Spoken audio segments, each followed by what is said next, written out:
नमस्कार साथियों।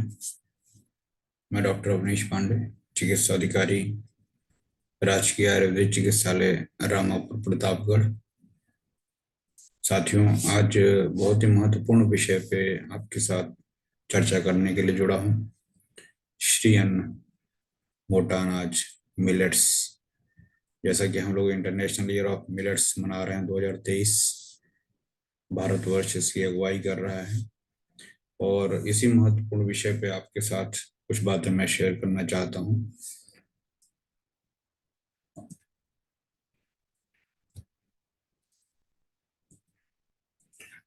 साथियों, इंटरनेशनल ईयर ऑफ मिलेट्स 3 मार्च 2021 को संयुक्त राष्ट्र महासभा द्वारा अपनाए गए संकल्प में 2023 को अंतर्राष्ट्रीय मिलेट वर्ष घोषित करने का निर्णय लिया गया।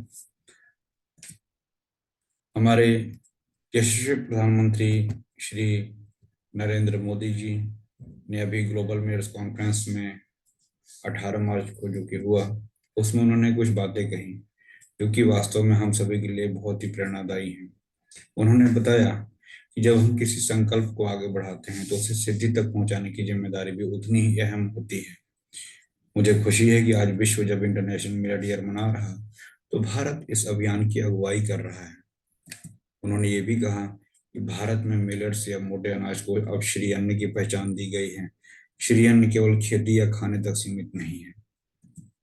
कितना अच्छा उनका विजन है, कितनी बड़ी बात उन्होंने, कितनी अच्छी उनकी सोच है प्रधानमंत्री जी की। कहते हैं हमारे यहाँ किसी के नाम के पहले श्री ऐसे नहीं लगा होता है। श्री का मतलब होता है श्री जहाँ पे जुड़ जाती है, लक्ष्मी जहाँ पे जुड़ जाती है, इसका मतलब होता है समृद्धि, समग्रता। श्री अन्न भी भारत में समग्र विकास एवं एक माध्यम बन रहा है और इससे गांव भी जुड़ा हुआ है, गरीब भी जुड़ा हुआ है, ऐसा हमारे प्राइम मिनिस्टर जी कहते हैं।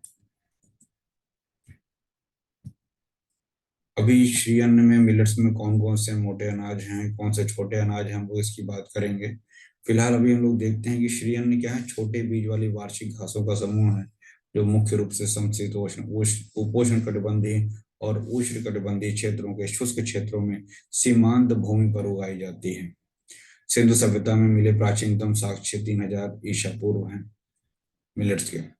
मिलेट को द न्यूट्री सीरियल्स भी कहा गया। 2018 में एक अभियान भारत सरकार के द्वारा चलाया गया था। जो 5 प्रमुख राज्य हैं उसमें राजस्थान, हरियाणा, उत्तर प्रदेश, महाराष्ट्र और कर्नाटक हैं, जहाँ पे इन 5 राज्यों में मिलेट्स यानी कि मोटे अनाज की खेती बहुत ज्यादा होती है। भारत की बात अगर हम लोग करें तो ये 7 सूत्रीय विषय हैं जो कि अगर हम इंटरनेशनल ईयर ऑफ मिलेट्स मना रहे हैं तो लोगों को जागरूक करने के लिए 7 महत्वपूर्ण विषय हैं, है ना। तो इन 7 सूत्रों की अगर हम बात करें तो उत्पादन कैसे बढ़ाएंगे, उत्पादकता में कैसे वृद्धि करेंगे, मोटे अनाज के मिलेट्स के मूल्य वर्धन कैसे होगा जिससे किसानों को फायदा मिल सके, प्रसंस्करण कैसे उसका होगा, कुकिंग कैसे, पकाने की विधि का विकास कैसे होगा, उद्यमिता कैसे इसको हम लोग उद्योग से जोड़ सकते हैं, स्टार्टअप और सामूहिक विकास, पोषण हमारे हेल्थ के लिए, हमारे न्यूट्रिशन के लिए कैसे बेनिफिट इससे मिलेगा, जागरूकता कैसे लाई जाए, अंतरराष्ट्रीय आउटरीच और नीतिगत हस्तक्षेप। ये 7 महत्वपूर्ण बिंदु हैं जिनको बहुत ही अच्छी तरीके से हमको समझना होगा। साथियों, अगर हम बात करें श्री अन्न की तो संयुक्त राष्ट्र महासभा ने भारत की पहल पर 72 देशों के समर्थन के बाद 2023 को अंतर्राष्ट्रीय मिलेट वर्ष घोषित किया। हरित क्रांति आई 1960-70 के आसपास, जब हरित क्रांति आई, कहने को उस समय भूखमरी थी, है ना।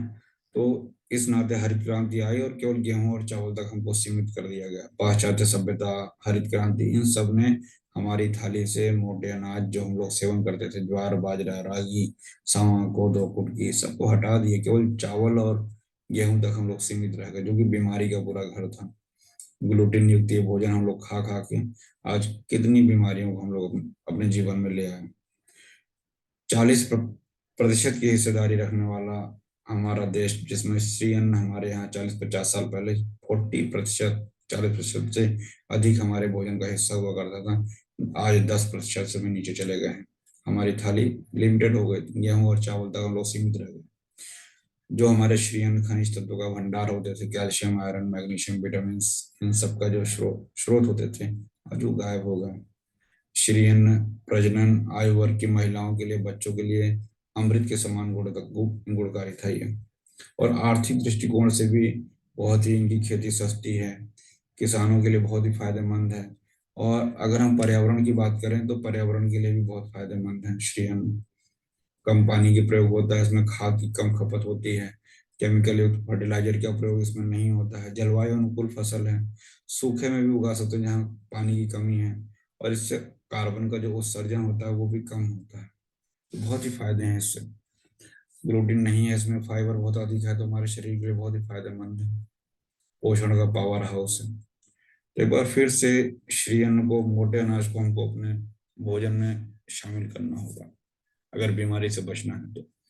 अगर हम दिन भर में 1,000 रुपये कमा रहे हैं और 500-600 रुपये की हम दवा खा ले रहे हैं तो हम अपने परिवार का भरण पोषण नहीं कर पाएंगे। तो अगर दवा में पैसे खर्च करने से बचना है तो अपना स्वास्थ्य ठीक रखिए, और स्वास्थ्य ठीक रखने के लिए सारा प्रयास किया जा रहा है, क्योंकि स्वास्थ्य से बढ़ के कोई धन नहीं होता है।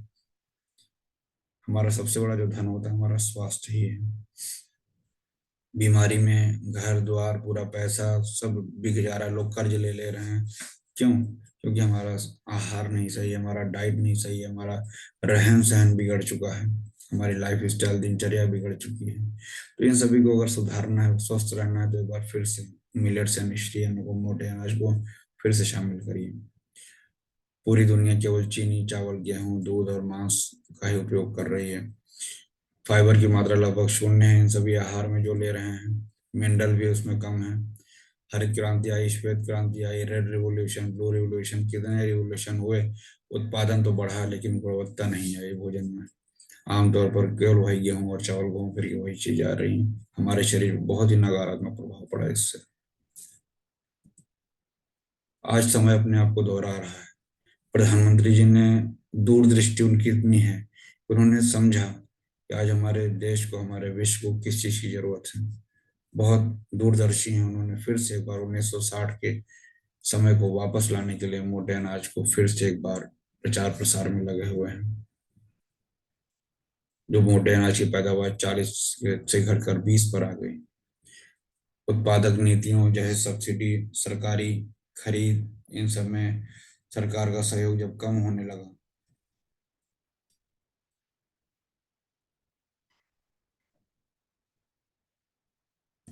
सार्वजनिक वितरण प्रणाली जो थी उसमें मोटे अनाजों को शामिल नहीं किया गया। तो इन सभी समस्याओं को देखते हुए अब सरकार इन सब पे ध्यान दे रही है।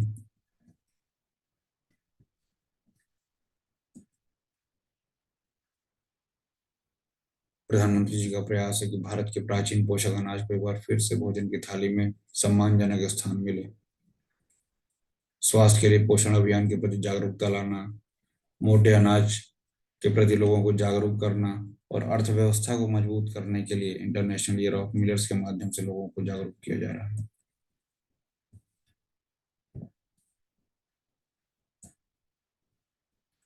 बहुत कम समय में तैयार हो जाती है फसल, लागत कम लगती है, सूखाग्रस्त क्षेत्रों में भी आसानी से उगा सकते हैं। आपने बताया जलवायु के लिए अनुकूल है, इको फ्रेंडली है, मिट्टी अगर सही नहीं है तो वहां भी उगाया जा सकता है इसको। सभी विषमताओं में भी आसानी से उगा सकते हैं, किसान के लिए बहुत ही आसानी से किसान इसको उगा सकते हैं। इसमें कीटनाशकों का प्रयोग नहीं होता है, रासायनिक खाद का प्रयोग इसमें नहीं होता है, ग्लूटीन नहीं होता है इसमें, जिससे पाचन आसानी से हो जाता है इसका। जठराग्नि अगर मंद भी है, पाचक अग्नि मंद है, तो भी वहां पे इसका पाचन आसानी से हो जाता है। कोलन कैंसर से बचाता है। ग्लाइसेमिक इंडेक्स जो होता है वो कम होता है इसमें, इसलिए डायबिटीज से भी बचाता है। मोटापा नहीं होता है, कोलेस्ट्रॉल नियंत्रित रखता है, शरीर की रोग प्रतिरोधक क्षमता को बढ़ाता है, पोषण करता है ना। इस तरीके से, तमाम तरीके से ये फायदेमंद है। साथियों, सबसे जो महत्वपूर्ण समस्या है एनीमिया की है, कुपोषण की है। गर्भावस्था प्रारंभ होते ही गर्भिणी महिलाओं में देखते हैं कैल्शियम आयरन सप्लीमेंट के रूप में दिया जाता है, अलग से दिया जाता है। अगर ज्वार, बाजरा, रागी इन सब का प्रयोग किया जाए, सामा को, तो प्रचुर मात्रा में कैल्शियम है, आयरन है, तो गर्भिणी महिलाओं को दे सकते हैं।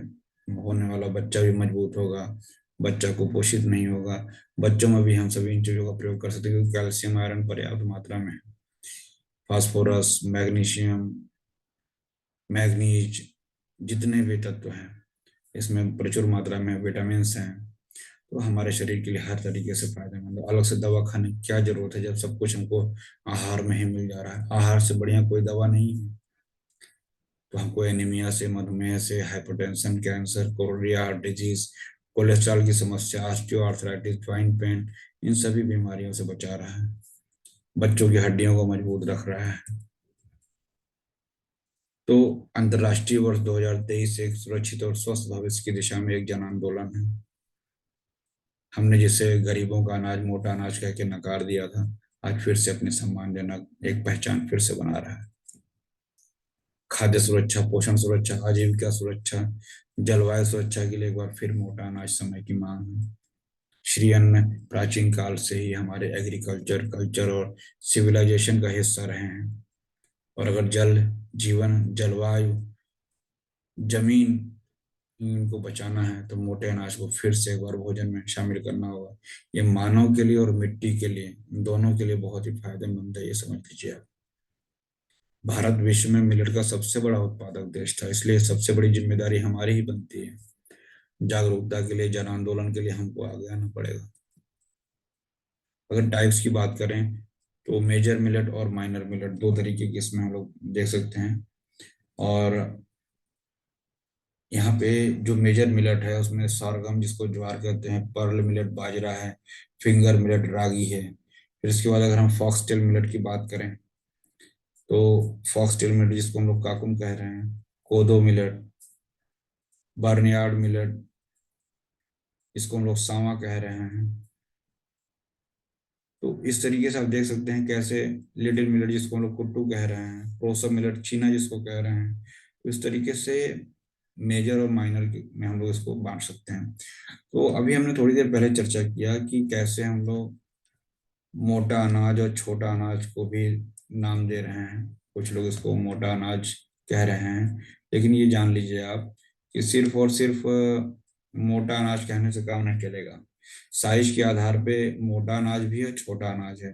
तो जो ज्वार, बाजरा और रागी है वो तो मोटा अनाज है।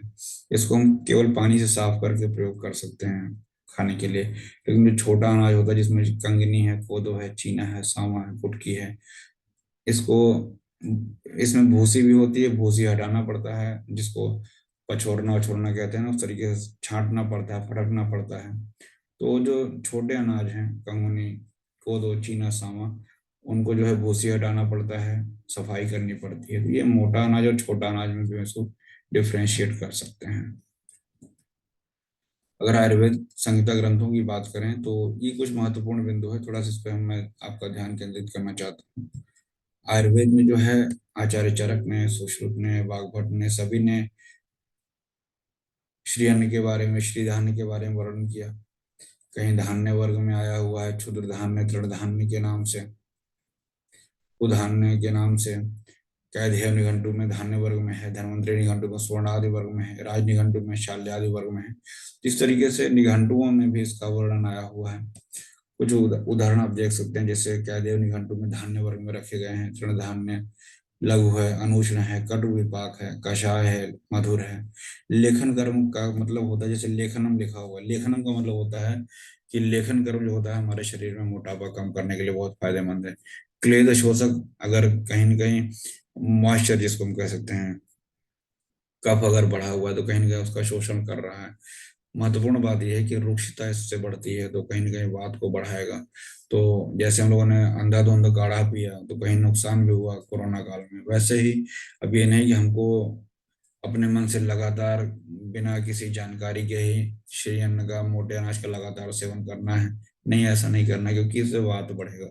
वात बढ़ेगा तो समस्याएं बढ़ेंगी। श्री अन्न को कैसे संस्कार करके बनाना है, क्या क्या मिलाना है, कैसे स्नेह द्रव्य, घृत, तेल, ये सब उसमें मिलाना है, कैसे उसको बनाना है, ये बहुत जरूरी होगा।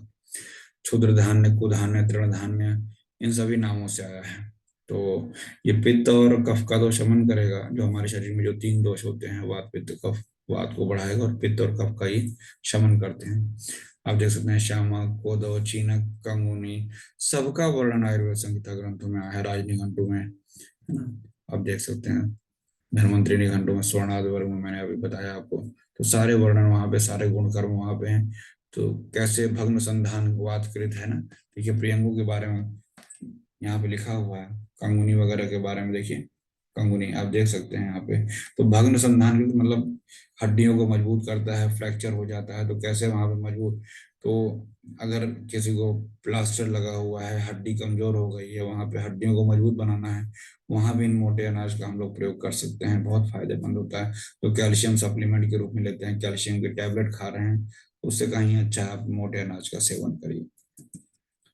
अगर हम यहाँ पे अलग अलग कुछ श्रेणी की बात करें तो यहाँ पे ज्वार है, विटामिन और खनिज का अच्छा स्रोत है, फाइबर अच्छी मात्रा में है, इसमें एंटीऑक्सीडेंट का काम करता है, डायबिटीज में, सीलियक रोग में बहुत फायदेमंद है, हड्डी को मजबूत करता है, कोलेस्ट्रॉल को नियंत्रित करता है। वैसे ही बाजरे की अगर बात करें, पर्ल मिलेट, तो ये भी हृदय रोग से बचाता है, मधुमेह को रोकने में मदद करता है, कैंसर से बचाता है, अस्थमा से बचाता है, ग्लूटीन मुक्त है, पाचन सही रखता है, कोलेस्ट्रॉल को नियंत्रित करता है, हड्डियों मांसपेशियों को मजबूत रखता है। तो ये सभी जब हम बनाते हैं तो घी और तेल का प्रयोग जरूर किया जाता है कि किससे वात न बढ़ने पाए, इसको ध्यान रखना होगा। रागी की अगर बात करें, जिसको फिंगर मिलेट भी कह रहे हैं, मेड़ुआ भी बोलते हैं कहीं कहीं, इसको पौष्टिक तत्वों से भरपूर है और कई गंभीर बीमारियों से बचाता है, कैल्शियम भरपूर मात्रा में है, हड्डी और दांतों को मजबूत करता है, गर्भवती महिलाओं के लिए फायदेमंद है, ग्लाइसेमिक इंडेक्स कम होता है, डायबिटीज के रोगियों के लिए फायदेमंद है, और आयरन अधिक होने से एनीमिया से बचाता है, कोलेस्ट्रॉल को कम करता है ये। वैसे आपका जो कुट्टू है, जिसको हम लोग व्रत वगैरह में प्रयोग करते हैं, तो वजन को कम करता है, स्तन कैंसर में उपयोगी है, डायबिटीज की रोकथाम में मददगार है, पित्त की पथरी को कम करता है, ब्लड प्रेशर को नियंत्रित करता है, हृदय के लिए बहुत ही फायदेमंद है। तो इस तरीके से इसका भी हम लोग लाभ देखते हैं कि कैसे अस्थमा के लिए, हड्डियों के लिए फायदेमंद है ये।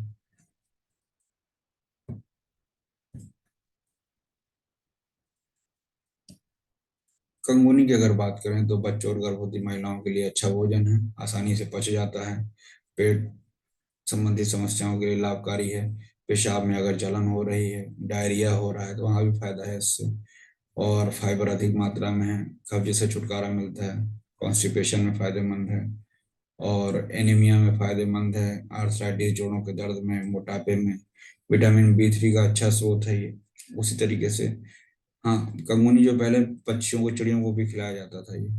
सामा क्या है, बर्नयार्ड मिनरल जिसको कह रहे हैं, प्रोटीन का अच्छा स्रोत है, और प्रोटीन शरीर के निर्माण के लिए, बॉडी बिल्डिंग के लिए बहुत ही फायदेमंद है, विकास के लिए, मरम्मत के लिए, प्रतिरक्षी के रूप में शरीर के रोग प्रतिरोधक क्षमता को बढ़ाता है, और इसमें फाइबर्स बहुत अधिक मात्रा में है, और अच्छे कोलेजन HDL का अनुपात बढ़ाते हैं, और जिससे वजन नियंत्रित होता है, कार्बोहाइड्रेट काफी मात्रा में है, काफी कम मात्रा में है इसमें, और पाचन क्षमता हमारे शरीर की सही रखता है ये, ग्लाइसेमिक इंडेक्स कम होता है, डायबिटीज के लिए फायदेमंद है, प्रोटीन, जो ग्लूटीन प्रोटीन है वो इसमें नहीं पाया जाता है, सीलियक रोग के लिए जो हमने बताया कि कोलन कैंसर से भी हमको ये सब बचाते हैं, तो ये बहुत ही फायदेमंद है आपके लिए। देखिए यहाँ पे एक चार्ट के माध्यम से बताया जा रहा है कैसे गेहूं और चावल से कई गुना ज्यादा पोषक तत्व इसमें पाए जाते हैं, कार्बोहाइड्रेट, प्रोटीन, वसा, किलो कैलोरी में ऊर्जा, fibres,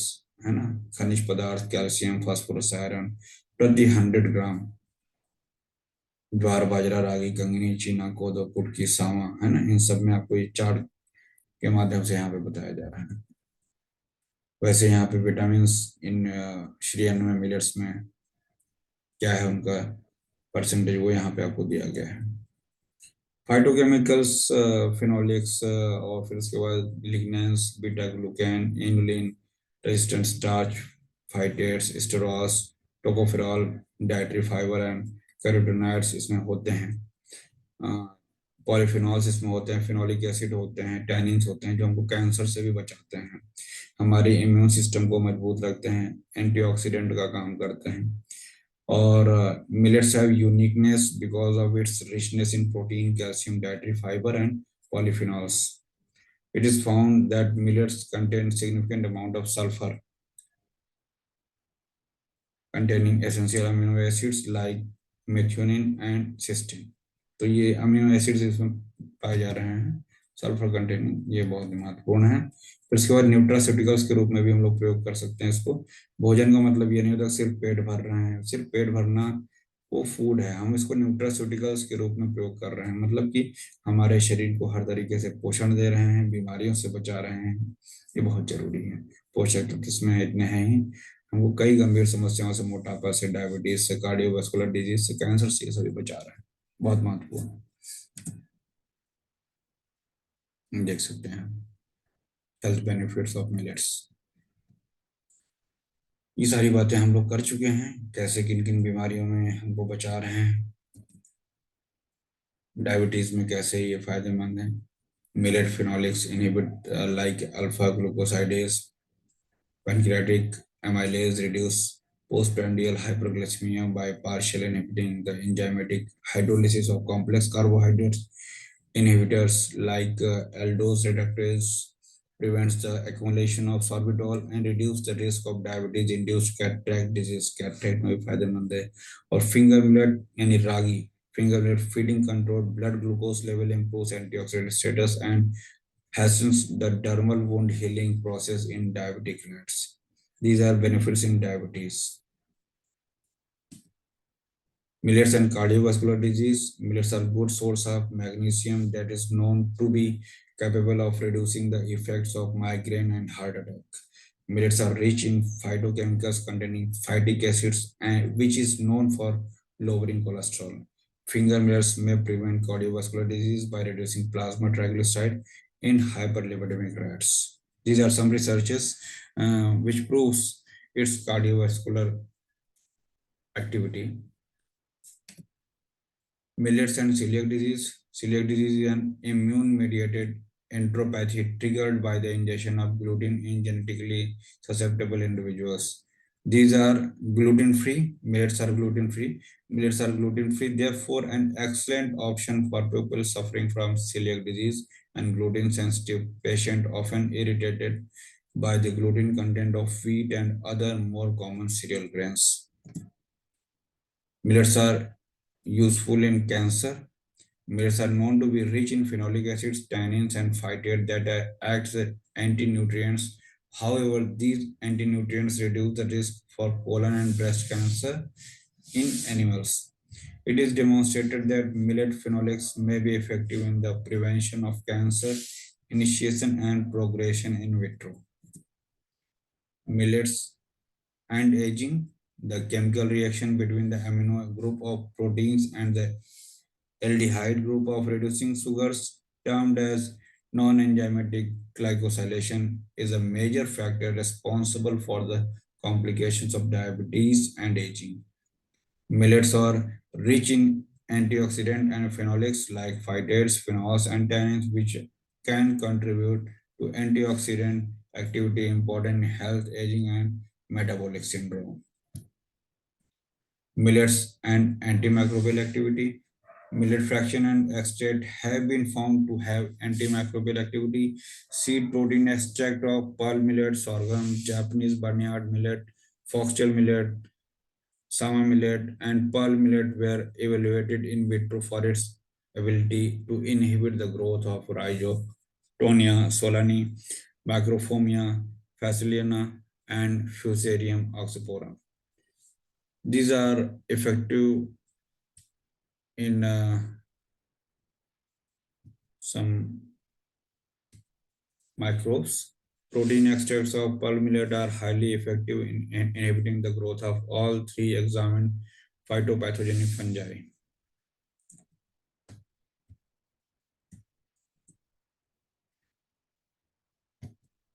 indication of millets by संस्कार प्रोसेस। थोड़ी देर पहले हमने चर्चा किया कि वात को बढ़ाता है और पित्त और कफ का शमन करता है।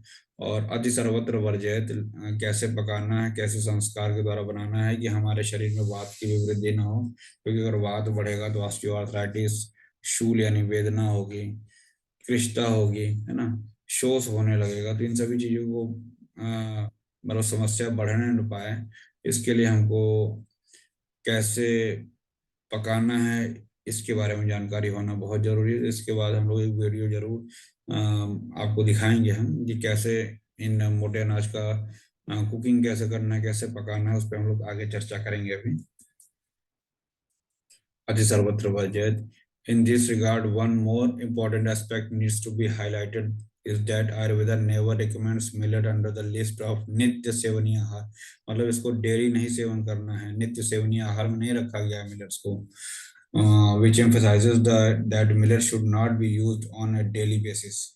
This is also signified by the term kudhanya attributed to millets, which means they are inferior among cereals. ध्यान रखिएगा, हमको प्रतिदिन यूज नहीं करना है इसको.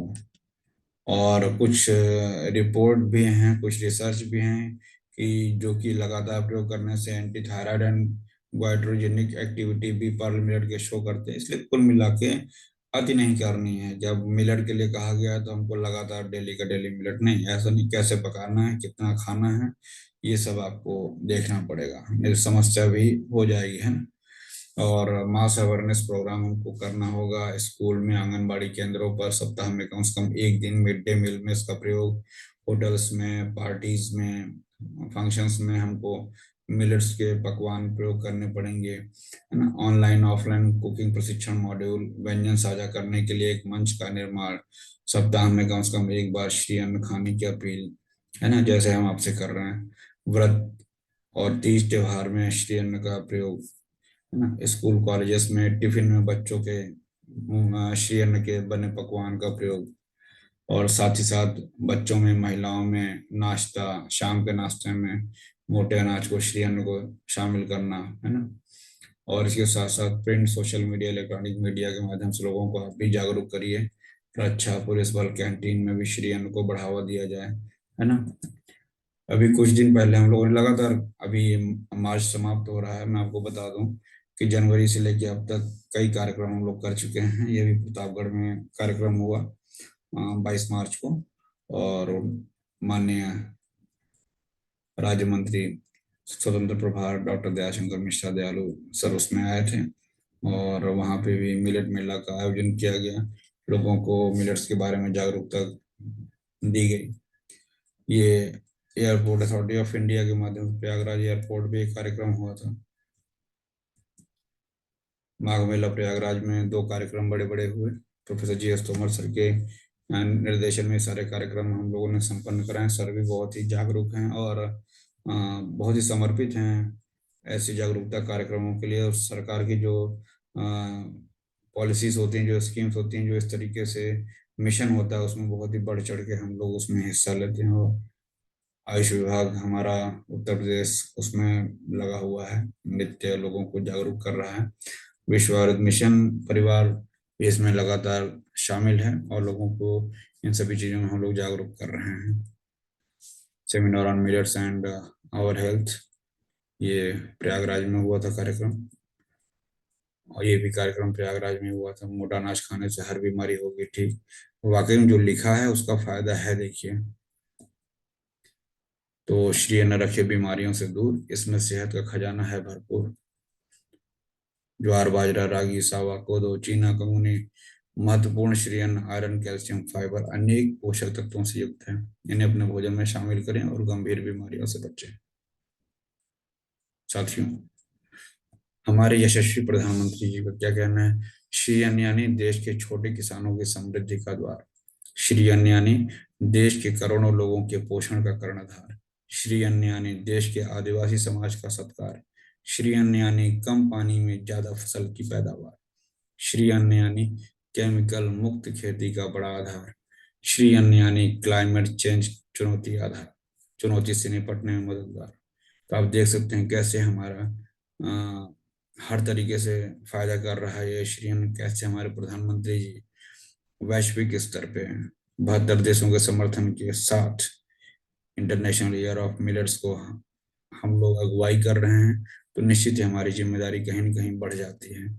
तो आइए हम लोग इस मुहिम को आगे बढ़ाएं और लोगों को श्री अन्न के प्रति, मोटे अनाज के प्रति जागरूक करें. और सप्ताह में कम से कम 1 या 2 दिन अपनी थाली में श्री अन्न को, मोटे अनाज को जगह जरूर दें, शामिल जरूर करें. और कई बीमारियों से हम लोग बच सकते हैं. बीमारी नहीं होगी तभी हम जीवन का आनंद ले पाएंगे. सर्वमन्नत परित्यज्य शरीरं मनुपालयेत् तद्भावे हि भावना सर्वभावं हि शरीरम्. सर्वे भवन्तु सुखिनः, सर्वे सन्तु निरामयाः, सर्वे भद्राणि पश्यन्तु मा कश्चित् दुर्भग भवेत्। सभी के उत्तम स्वास्थ्य की कामना के साथ जल्द ही दूसरा वीडियो लेके हम आपके साथ आएंगे। बने रहिए श्री अन्न के साथ। नमस्कार, धन्यवाद।